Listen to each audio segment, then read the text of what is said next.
What you say? I told you that it's time to start the show. That you only meant well. Yeah, the show's gonna do Of well. course you did. What you say? I said let's go.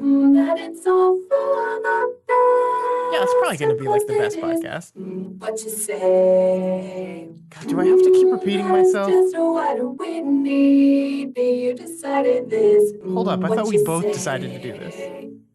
What did she say? I said let's start the show.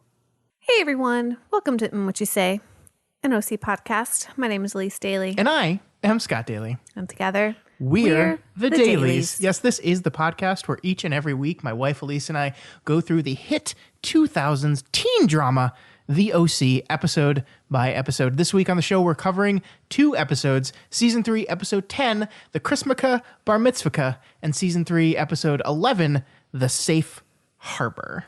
With however many times I had to type Chrismukkah Mitz-vahkkah, you would think I either have it completely accurately memorized and spelled, or I changed it every time, and I don't know. Well, I mean, the good thing is Did I that keep it consistent? both Chrismukkah and Mitz-vahkkah are not words. So you can spell them really however you want to, and no one can say anything to you because you can just be like, fuck you, buddy. But I really like to spell things correctly. I'm a fairly good speller. But it's not a word, though. I think you probably spelled it right. Okay. Hey, Elyse, What? how you doing this week? I'm doing okay. Just okay? Doing okay, Just Scott. okay? Doing okay. It's a little bummer. Life's getting busy. It is. It is. You jumped ahead a little bit there. I forgot that's what it was. You you went right into the next section. Just ready I to was trying complain. to ease us into the show, and you're just like, no.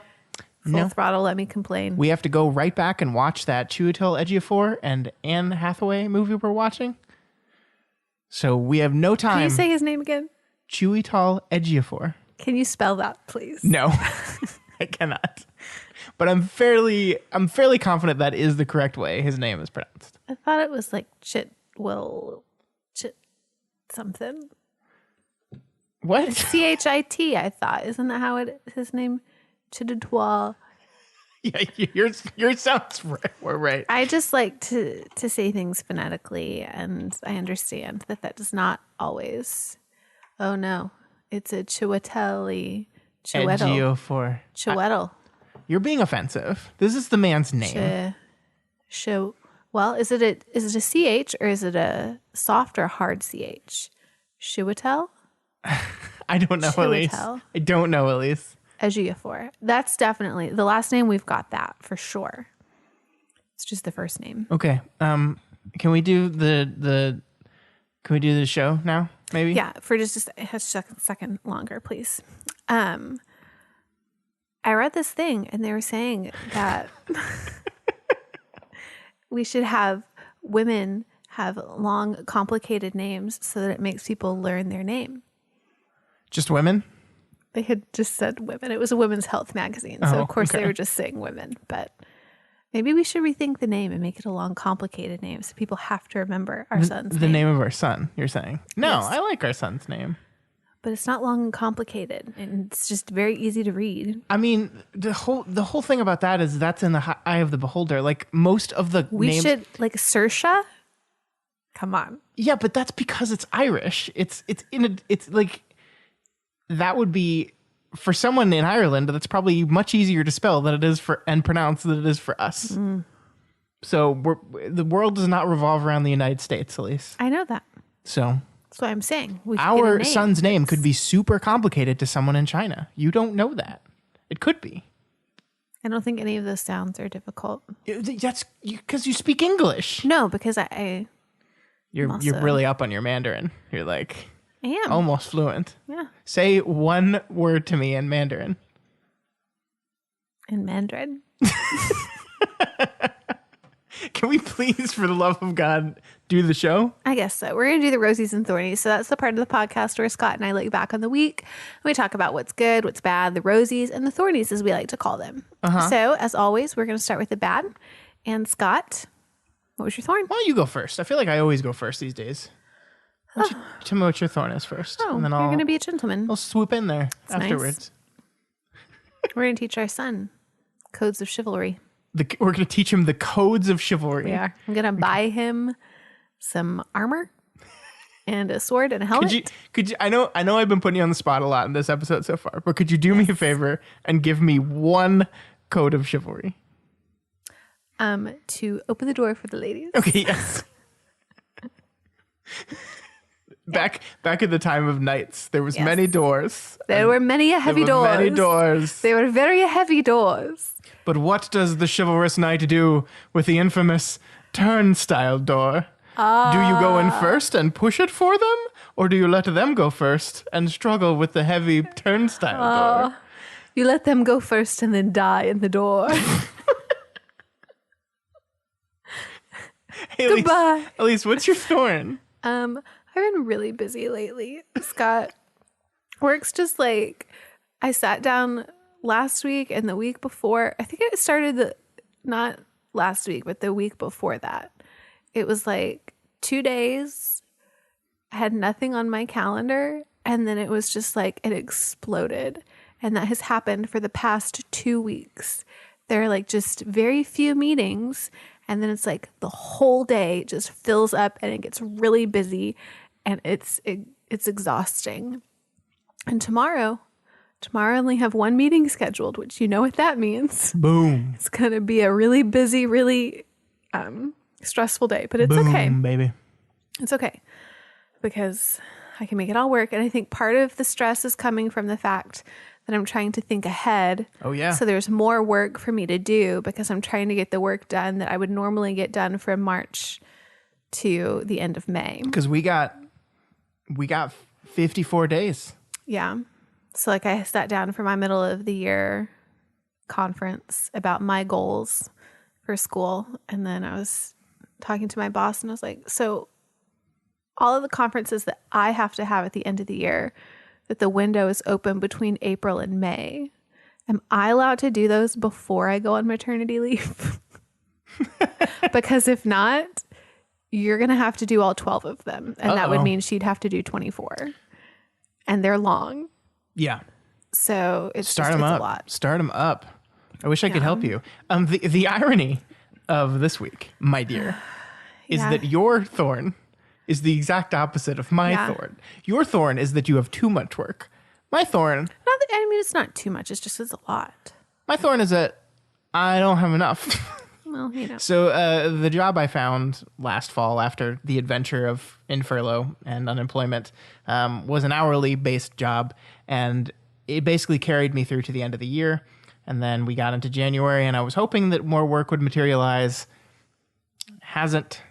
So last week was the first week that I did not get all 40 of my hours. And since I am paid on an hourly basis, that's not good.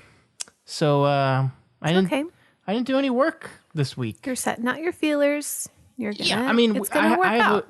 I have a client starting up next Thursday is the kickoff meeting. So basically, I'm going to be covered for all of February for sure. But I'm in just this weird spot where I'm like trying to pick up random work that people in my office need, and I was doing that throughout most of January, and it finally got to a point where, they don't have any more. There's just no more work right now. It's kind of a weird time in what we do. Like, this is like busy season for audits because it's year end. So all the audits are going on right now. So there's not usually a lot of like additional contracted work that they're doing right now because they're just dealing with the external auditors and that's full time. So it's just a weird time. But you're going to study? Yeah, it'll be fine. Did your book come in? No, not yet. When's it supposed to come in? I'll look. I don't know. I've got tests I need to take. I've got Just stuff. gonna use your time. I got plenty to do, but this is one of those Read reasons some where of those baby books. you really don't like being paid hourly because you want that money. You want that money. Oh, give me that money. We got our first mortgage payment coming up next month. It's okay. We'll be okay. No, we'll be fine. I'm not stressed about it, but I would like to have work to do. You know? Yeah. You want to do some of my work? I can't would. pay you I for would. it. I would love to. I would love to, but they don't let me do that. Yeah. So I can't pay you. Sorry. if there was only some way we could do that, but we can't. So that's my thorn. Hopefully this time next week I'll be like, oh, I have too much work to do. Oh my God. Let's move on to happier times and happier moments though. Elyse, what is your rose of this week? Well, Scott, we have less than 8 weeks left without our baby. Uh-huh. And At most, basically. At most, because I'm sure could he'll show come up early. Yeah. And so we've decided that every weekend from now until then, we've got to cross things off of our list. And so we did some work on it this weekend.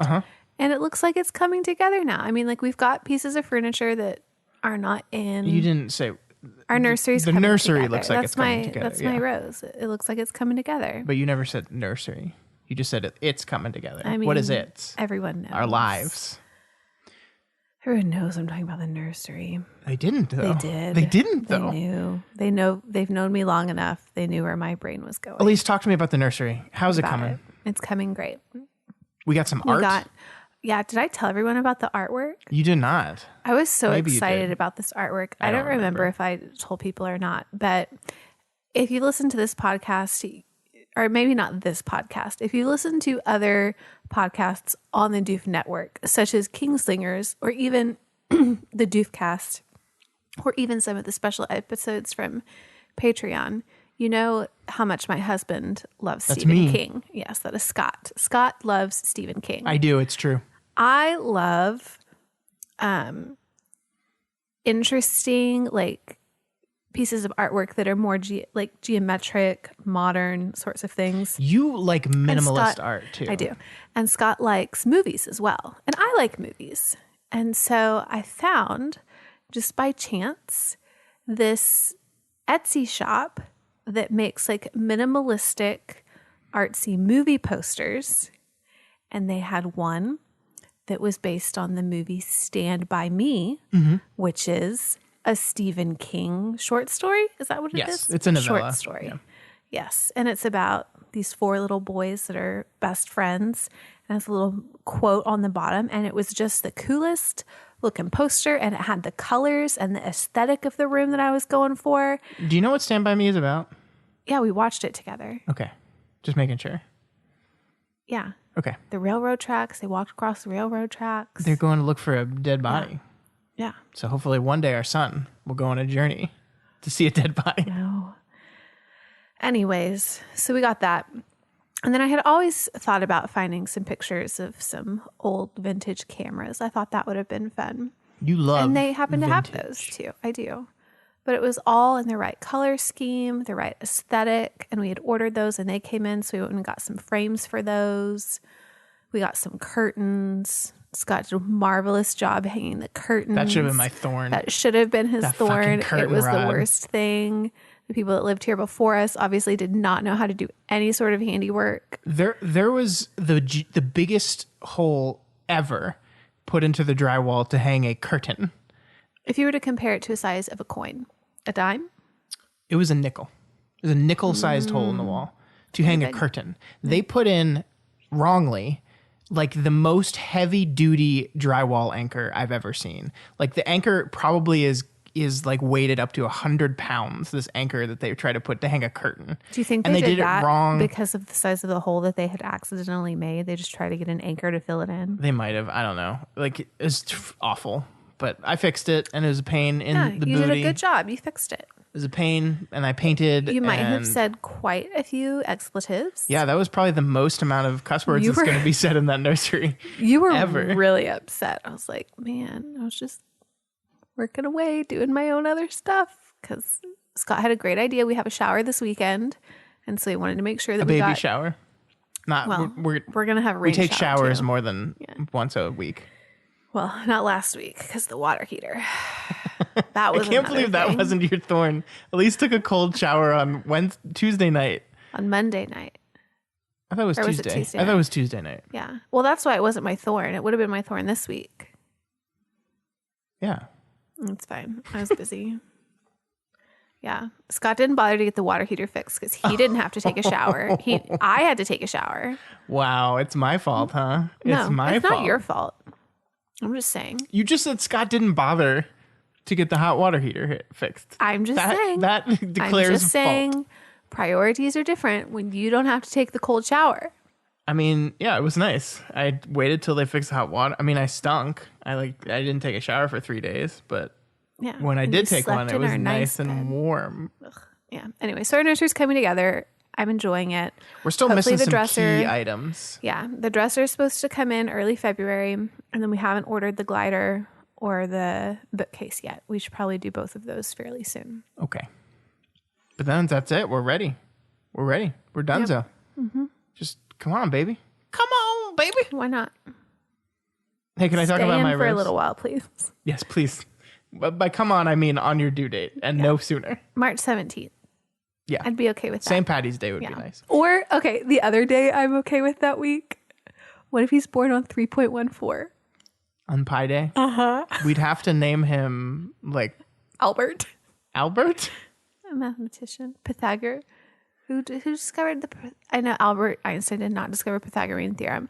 Who discovered the Pythagorean theorem? Why are we talking about the Pythagorean theorem? It's math. But there's nothing to do with pi. Well, what are you going to name him? Who discovered pi? I don't know. I don't know who discovered pi. Well, let's see who discovered Okay. pi. I'm doing We it. may change the name of our son. Discovered pi. Archimedes. We'll call him of Archie. Syracuse. We'll call Archie. him Archimedes Daily. Archie Daly. There it is. If he's born Archie on Daly. If he's born on Pi Day, we've got to. Archimedes. I'm surprised. I guess Why? that was pretty essential to understanding basic geometry. So calculating pi is pretty key. So it makes sense that it was done in the BC times. Mm-hmm. There we go. Okay. Archie. Want to hear my rose? What? My rose is a little movie we watched yesterday. Oh, yeah. This is I'm so hesitant to talk about this thing because I think it's best. I think you should just talk about how much you liked it. So And nothing about why based on what you saw. So it's a Hulu original called In and of Itself. It is a recording of a stage show that was done in 2019. 552 times. In 2019, before the pandemic. And the recording of that stage show was directed by Frank Oz, Yoda. Yes, I know who Frank Oz is. And that's really all I want to say about what it is. But it made me feel things that I was not prepared to feel. It bowled me over. I think we were both weeping by the end of it. I cried twice. And if you know, well, I guess I'm on hormone. I've got hormones running through me right now. You've got those but hormones. I might have actually cried had I not had the hormones. I think you would have. It was a very emotional show. It's fantastically well done. It made me miss live theater so much.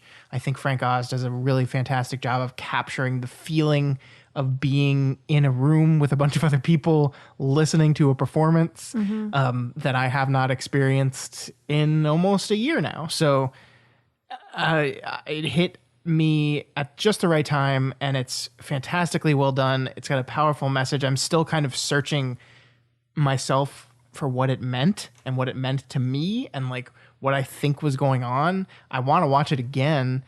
I think it was just fantastic. So that's In and of Itself. It's available right now on Hulu. I cannot recommend this thing enough. This Makes me kind of sad that we didn't know about the show and we could have gone and seen it. I know. Yeah, definitely one of the best things I've watched recently. Hands down. So good. So good. Watch it. Watch it. Please watch it. Yeah. That's my rose.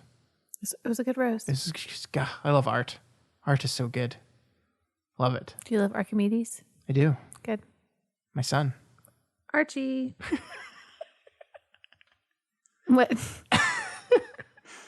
I'm just, every time you call him Archie, I'm imagining him looking like Archie from Riverdale. And that's hilarious. But I don't think he'll have, well, maybe he'll have red hair. Your beard's red. Yeah. Well, it used to be. And then it turned gray.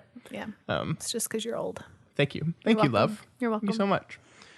I've been doing Peloton lately, and like Yeah. I'm not in good shape because I have not been keeping up with it. So my numbers are a little bit lower than they normally are. Oh. And I'm just like looking at the leaderboard, and there's all these people in their 40s, and they're passing me, and it makes me feel bad because It's okay. because it says 30s get next to my name. It's okay. We'll get there. I just feel judged by these 40-year-olds. Don't feel judged. I do. Hey, speaking of art, let's talk about the OC. What a beautiful piece of art that was. Talk We're to me gonna about talk these episodes, Elyse. About yeah, okay. The Chrismukkah Bar Mitz-vahkkah. This is the 10th episode in season 3 of the OC. I'm sorry. I thought that you had switched around all this stuff. So I don't know. The Chrismukkah Bar Mitzvah. Yes. 10th episode in season 3 of the OC. All the Chrismukkah episodes are written by Josh Schwartz. He's got to get Of course, on he those. wrote the Chrismukkah Bar Mitzvah. Of course. It was directed by Ian Toynton. My boy. And then The Safe Harbor is the 11th episode of season 3. It was it was written by Mike Kelly. Oh, I couldn't fight it. Oh my God. It was written by Mike Kelly and it was directed by Tony Warmby. So I'm sorry, guys. That's the biggest fucking yawn I've ever I couldn't seen. fight it. I couldn't fight it. The mid-sentence yawn. Do you just want to do another take of that? Or you just want to go? We're just going to keep going. Episode 9, if you recall, had 2 people direct it. And it was Tony Warmby and Ian Toynton. So like they joined together for that one and then they split off and did their own afterwards. I mean, it feels like most of the episodes are directed by Toynton. Toynton or Warmby at this point. Yeah. Well, the original air dates were December 15th, 2005, and then January 11th, 2006, which is why at the beginning of The Safe Harbor, they were making the whole joke about winter break and seeing all of each other. Yeah, 'cause they took the a start month of the off. New Year because, yeah. For the people of the OC, it will have been a month. For the people of the daily, it was mere moments That's true. as we moved from one episode to the other. But those were both of the episodes. So why don't you go ahead and tell me about what each episode involved? All right, first up, we have the Chrismukkah Bar Mitzvah. After the gang spends hours picking out the perfect Christmas tree, they devise a special plan to help a friend in need. Meanwhile, the holidays bring out a somber Summer who misses her mom, and Johnny's sudden misfortune forces him to take matters into his own hands. Kirsten, meanwhile, puts the past behind her and reaches out to Julie Cooper.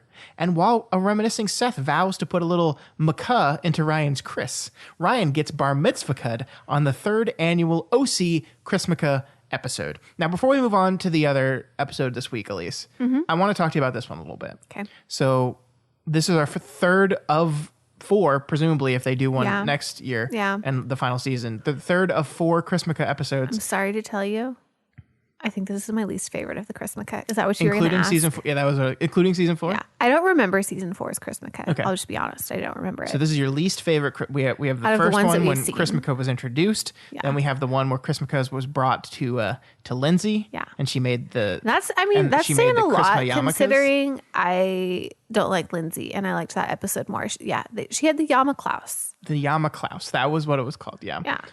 And this is a Chrismukkah episode that mostly revolves around Ryan having a bar mitzvah so they can raise Yes. money for Johnny's ACL surgery. And that's why I probably don't like it as much because it did not really involve Chrismukkah.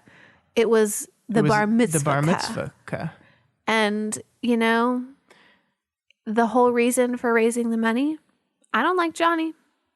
Well, we'll get to how much we So- like Johnny. Johnny should maybe just not get the surgery and just learn to do something different with his life. Yeah. This also the bar mitzvah part of this, like obviously Josh Schwartz is Jewish and he wrote this, so and the show itself like deals with the fact that, hey, is this offensive? And the show decides, no, it's not really offensive, but I feel like it's maybe a little bit offensive. I don't know. I'm curious. I'm not Jewish, but Yeah, I feel like not either. it's trivializing an important religious ceremony to a very strong degree because Ryan doesn't know anything And let's about talk He's not about- Jewish. Let's also talk about during the end of the episode when they were trying to stall because Ryan wasn't there and they were trying to sing the songs that were the Jewish holiday songs. Yeah, they're singing dreidel. and nobody would sing along. And then Summer sings the Christmas songs Deck and the everyone halls. sings along. Yeah. I mean, reading the room, don't you think that should have been reversed? What do you mean reading the room? I'm assuming the majority of the people that are there were not We're people. Jewish? Yeah, I'm I don't think assuming they were. would. I don't think they were. You don't think they would have been No, I think they Jewish? just invited a bunch of Newport. Rich people in order to give them money. I think they just invited a bunch of Newport people to the stupid fundraiser for the hospital. awful. And none of them were Jewish. None of them. Because it wasn't a real event. There wasn't Awful, even there wasn't a Scott. rabbi there. I hated it. It was yeah. Worst Chrismukkah ever. I understand their need season 3 to change around the Chrismukkah. You can't keep doing the same thing. But the bar mitzvah part of it, except for us learning about Seth's bar mitzvah, I enjoyed that part of it. I enjoyed how we worked Seth's sad bar mitzvah day into. We learned that Seth's bar mitzvah was the same day that Summer's mother left her. left their family, and that Summer was going to go to the bar mitzvah, but she was so sad she stayed up in her room and cried for 3 days. Poor Summer Roberts. And so poor Seth. Seth had no friends at his bar mitzvah, which was really sad. Everyone went to Luke's laser tag party. Yeah. Which would you pick? Laser tag or bar mitzvah? I mean, Yeah. yeah. So that's the Chrismukkah bar mitzvah. I agree with you. Not the best Chrismukkah episode. But we got one more. Yeah, we do. So we'll move on to episode 2, which is called The Safe Harbor. Summer, Seth, and Ryan launch a Mission Impossible campaign to get Marissa back into harbor. And Johnny struggles between a friend's happiness and his own feelings. What? Meanwhile, Sandy must make an ethical decision that could change Marissa's fate, and Julie Cooper and Dr. Roberts are apprehensive about admitting the lies they have told their daughters. And the lies they're telling themselves.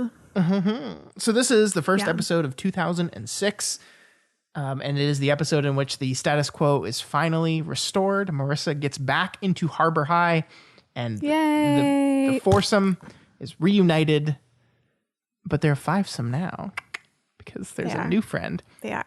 What did you think about the Safe Harbor? What did you think about this episode? Well, considering my rose a couple weeks ago was that Marissa and Ryan were still separated and that they were getting to do their own things, I think you can tell that I didn't like this because it's just putting them back together because you couldn't deal with them being apart, and the 3 friends that were supposed to substitute the 3 that were from Harbor. You lost the girl, and, Johnny's being a little... Yeah, she's just gone, huh? His ex, I forget what her name Sadie. was. She's just gone. Yeah, and then there's Chili, but Chili hasn't gotten as much screen time. And then everyone hates Johnny because Johnny's just a pathetic little leech. And so, yeah. But, okay, here's what I'm going to say. We rag on this show a lot. And I think we have to love it to rag on it because I love this show. Oh, yeah. I really wonderful. love this show. I can't tell you how many times I've seen every episode all the way through. I loved the Safe Harbor episode. Now, there's parts about it that I'm going to talk about, Johnny. But there's also parts of it that have a tail. So here's the thing. Can you imagine how good the Chrismukkah bar mitzvah would have been if it had Taylor Townsend in it? I mean, that's the problem with the episode, is that they introduce a character called Taylor Townsend and then they withhold her from me. But the Safe Harbor, she's back and she's in it and she's fan-fucking-tastic. And I love this character and I love her interaction with everyone else in the Fab Four. I loved this episode. I loved the Safe Harbor. One of my favorite of the seasons by far. So much fun. I'm loving everything that's happening right now with the exception of something that we'll talk about in a bit. But man, good show. Good show, this show. Yeah, it's real good. But after saying that, let's talk about the bad parts of the show. And I want to preface this before we go into our roses and thornies of the episode. My Blu-ray ripping technology was not working correctly, so we're not gonna have any quotes from this episode. It was not ripping the episode like I needed it to, so we're not gonna have any quotes or any cuts from the episode this week, unfortunately. Hopefully I'll get it fixed. This has happened to me before. It's just random discs just don't want to be read for some reason.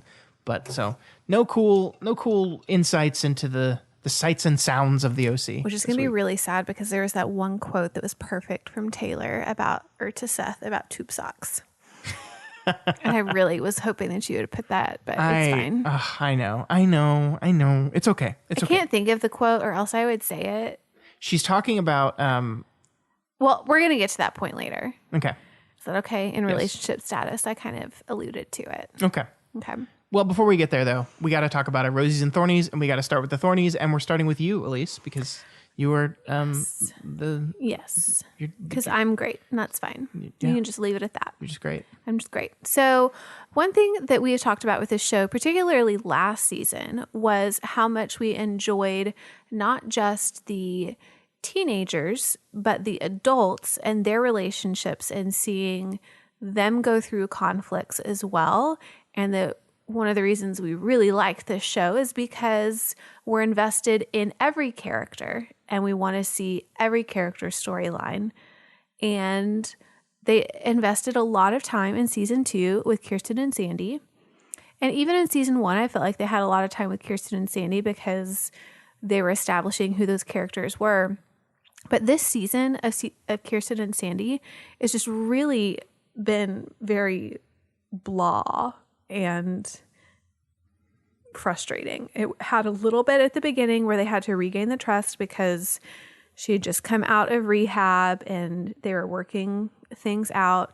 But since then, I mean, it's been a steady like 3 or 4 weeks of just, I'll bring you sandwiches. Are you okay? Yeah, I'm okay. Do you want to talk about it? Can I? And it's like, don't get me wrong. That's great. I'm glad that they have a happy marriage. But at the same time, there's just not been a lot of development in either of those characters. And we know that they've had conversations that are even slight conflicts if it was a normal relationship off camera. And so it's just, it frustrates me they're not giving them kind of the time and attention that they had prior and made me like them so much. You want them to fight.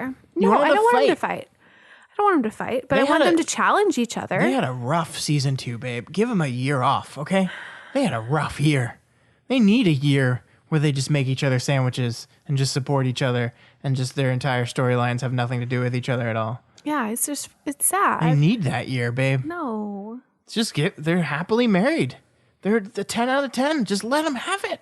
Why do you want to destroy? Does that not frustrate you? Why do you want to destroy their marriage? I don't want to destroy their marriage, but I think that one thing that's great about all relationships is, you know, iron sharpens iron. And right now they're just letting each other just coast along.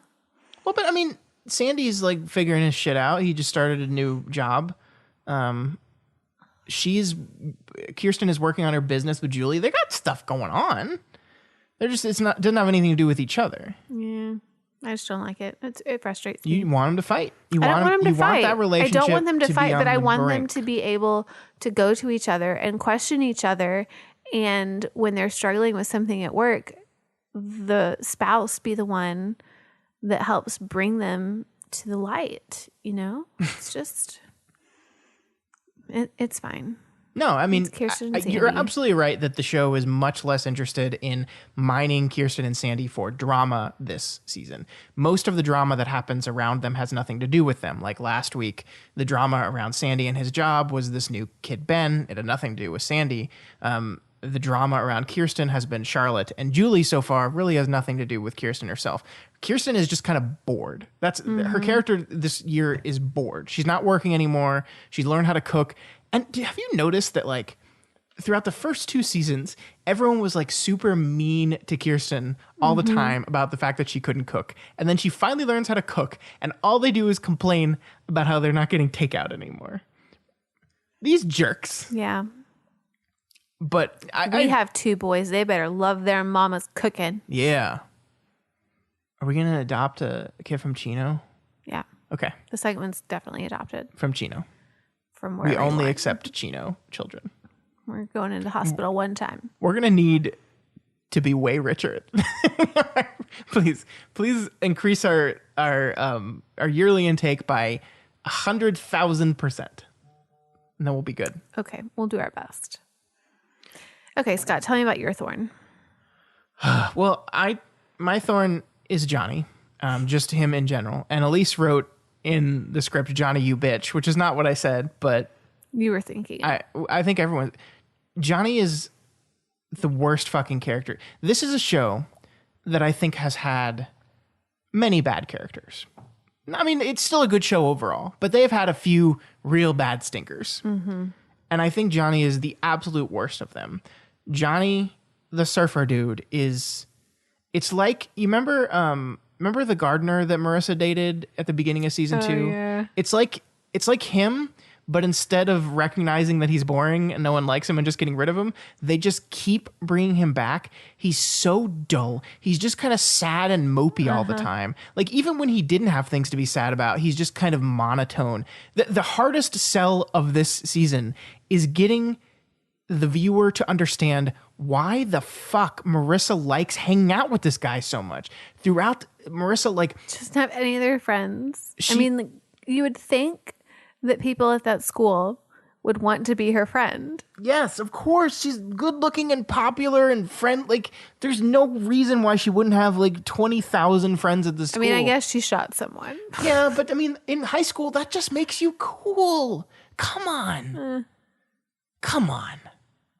You shot your boyfriend's brother and then continue to date him? You're the coolest person in school.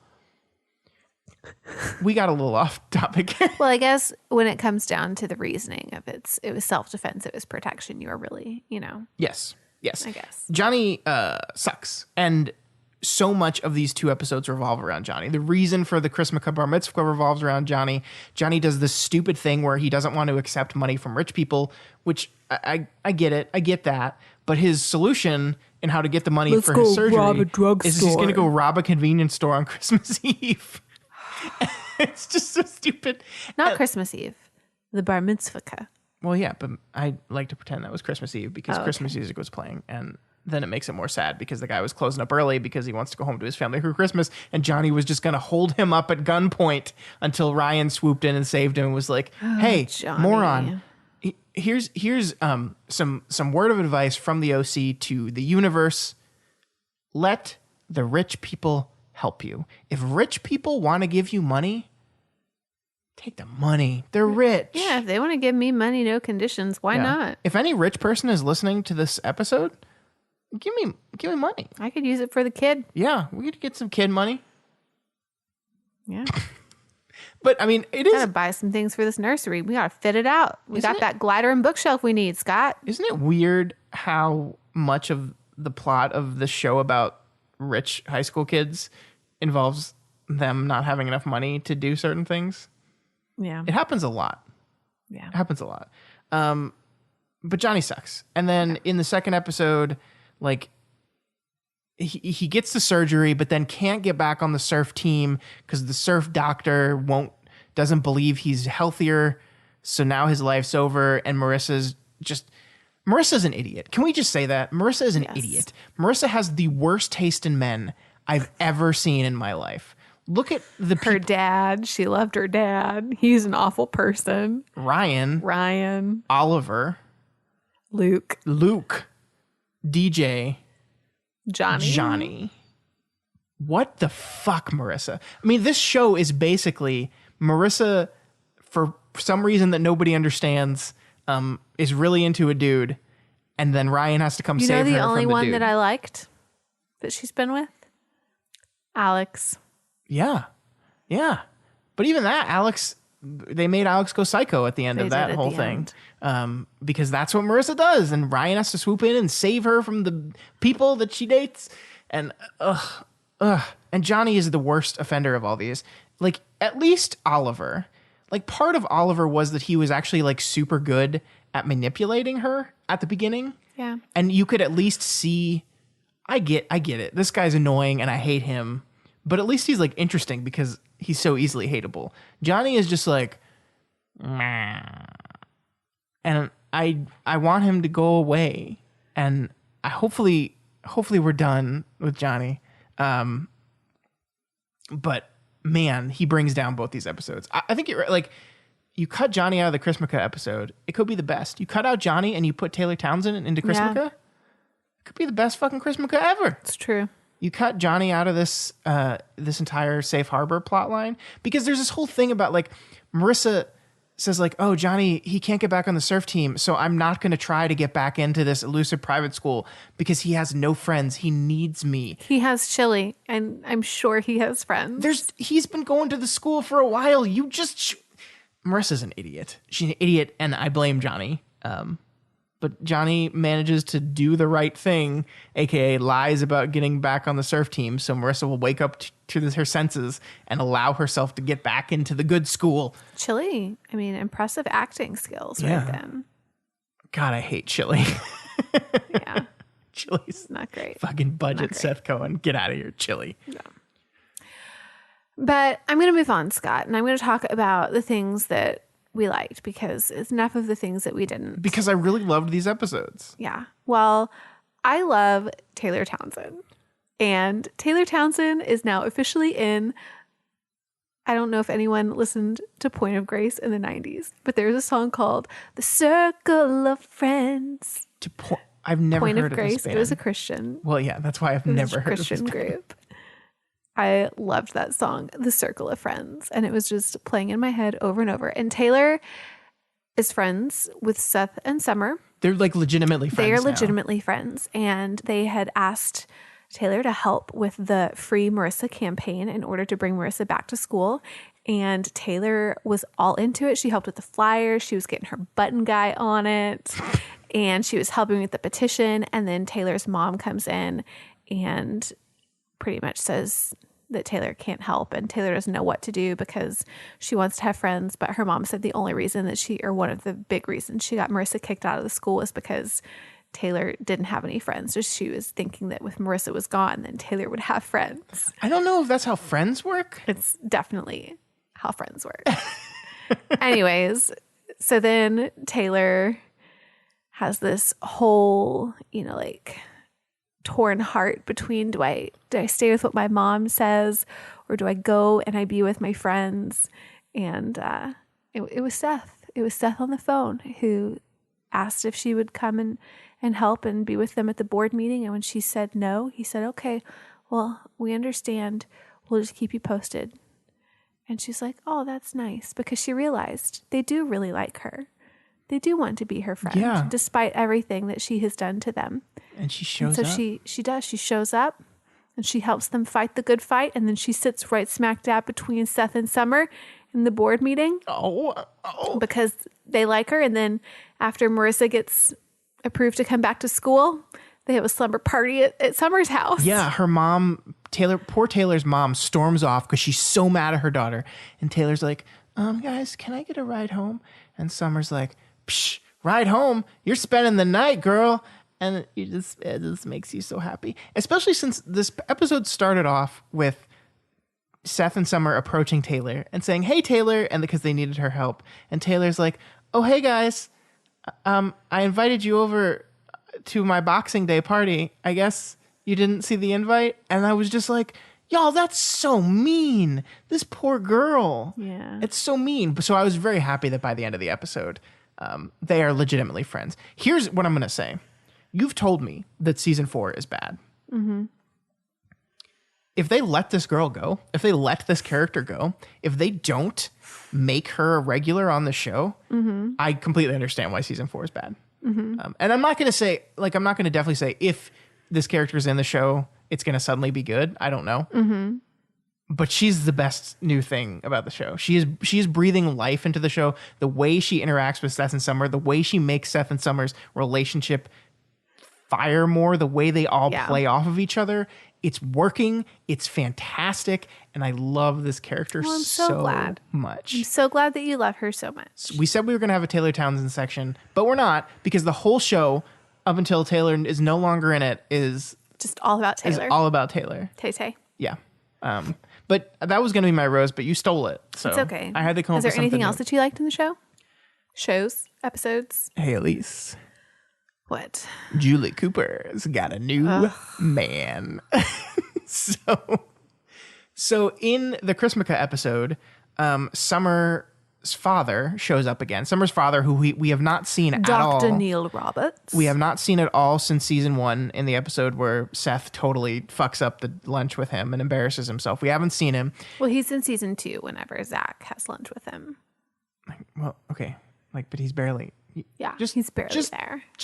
He's in the show. You're right. All of a sudden. Scott, you are right. And it's actually really wonderful because he has this wonderful interaction. The show is now spending time on Summer. We learn about how much Summer misses her mother, and we learn that Summer's father and the step monster, who we've never seen, a character that has been referenced many times but never seen, their marriage is failing and they're breaking up. And who just happens to show up right about that same time? Dr. Roberts. Julie Cooper. So there's a scene where I think Julie is knocking on the door of Summer's house to talk to Marissa, and Dr. Roberts is there. And I just looked at Elyse and I said, no, because she's going to go right back to the rich dude. Because that's the thing is I was racking my brain thinking, what rich dude could Julie Cooper fall in love with now? Because there's no more rich dudes left in the show, available rich dudes. And they brought one in. Here we have Summer's dad. And it's just the most wonderful idea ever. I actually just love it. I love Julie Cooper this season. In the first episode, the Chrismukkah episode, she's sitting in her trailer home eating pork rinds and chewing tobacco. Like, why did she? She's in a wife beater with a ripped jean skirt. I don't understand why her losing money and having to live in a trailer home needs to immediately necessitate a complete change in behavior where she's chewing tobacco. It's so stupid, but I love Gus, I don't want the pigeon stew. It's so silly and I love it. But man, her with Mr. Roberts. You're enjoying it? And they're slow rolling it too. Like there hasn't been a romantic thing. This latest episode ends with them both saying, "You want to get a drink?" And that's how the episode ends. And so I really think next couple episodes we're going to really turn this up. And you know what it means? What does it mean? It means Marissa and Summer, sisters. Mm-hmm. Sisters dating brothers. Mm-hmm. I love it so much. So besides the wonderfulness that is Taylor Townsend, it's Julie Cooper and Mr. Roberts for sure. For sure. All right. I do have one runner-up, though. I just want to make sure we've been very hard on Ryan Atwood on this show because he's frequently an idiot and he gets himself in trouble. Yes. These two episodes in which Marissa is again and again and again obsessed with helping out Johnny, a man that she knows is in love with her.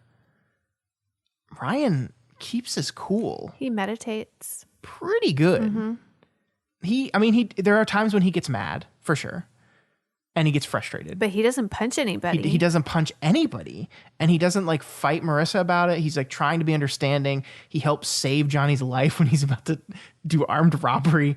And he's Marissa would have blamed herself for that too. Mm-hmm. But he does like, he has a really good, where he goes and talks to Johnny and is like, "Hey, she's staying at the school for you, you stupid idiot. You need to do something about it." But he does that with his words. See, he's learned after that episode where he went crazy and smashed a bottle and threatened to slice someone open. You got to use the brain, not the muscle. Ah, yes. The brain is a better muscle. Yes. Yes. Your brain punches much harder than your fist. It's called a headbutt. Ow. You can get a concussion if it's too hard. So yeah, just wanted to make sure we give Ryan Oh no, Scott. some cred. There's no style section. I told you. There was nothing in there that really jumped out at me. There's no style this week. No style, nothing great. I mean, I will say not Summer. Seth is wearing a pretty great Christmas sweater. There's a lot of Christmas sweatering going on in this one. And I'm a fan. It's a holiday episode. But that's really it. Nothing crazy. Nothing crazy. Okay, well, we'll go ahead and move on to relationship status. So we're going to start with Kirsten and Sandy. They last week were at a 10 out of 10. This week they're good, nothing new or a major to report. So we're going to keep them at a 10 out of 10. Yeah, this is why it's your thorn, because you have nothing to say about relationship status and it frustrates you. No, it's just because they haven't invested any time Elyse, in them. What? Our relationship's going pretty good right now. I'd put us at about a 10 out of 10. Are you going to get frustrated and try to pick fights with me because you need the drama? No. We had the drama while we were cooking dinner. Cleaning up. That wasn't drama. No. That wasn't drama. But that's even the sort of stuff I'd be like, yeah, let them have that sort of stuff. You want them to fight about where pots and pans go? Yeah, have an argument about it. Have a little discussion about it. Okay. We didn't really argue about it, but we at least had a discussion about it. That sounds like the most boring episode of the OC ever. It's fine. Please put the pan on this side of the sink. But the kitchen is so big. Sorry, continue. The next couple, please. Next up, we have Summer and Seth. Last week, we gave them an 8 out of 10. I think we actually gave them. Yeah, and I told you to change it, and you didn't change it. So you leave the whole numbers to me. Fine. These two always make quite the team and work together this week to help bring Marissa back and use their relationship to help welcome another person into this crew. We love these two together, and this week proves no different. 9 out of 10. Man, it's been a good year for Seth and Summer. It's been. Whew. It has. All right, so next is Ryan and Marissa. Last week they were at a 7 out of 10. Ryan works to get Marissa back at school too because they've enjoyed spending time together over the winter break doing things like fundraisers for Marissa's friends. Ryan seems cooler and collected when Marissa takes the problems of others as her own issues, but it just seems to be a conversation between a pot and a kettle. At least they're still openly communicating, so we're going to give them a 7 out of 10. You didn't bump them up? You No. You do not want to give these couples a good grade. When it's Ryan and Marissa, you grade on a different curve for these two. What do they have to do to prove themselves to you, Elyse? I don't know. See, you don't even care. You don't even care. I don't, but I do care about the next one. Seth and Taylor.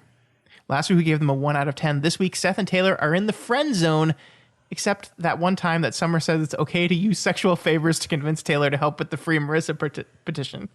Yeah, she says the things that will happen will be scented candles, tube socks, and I forget what else.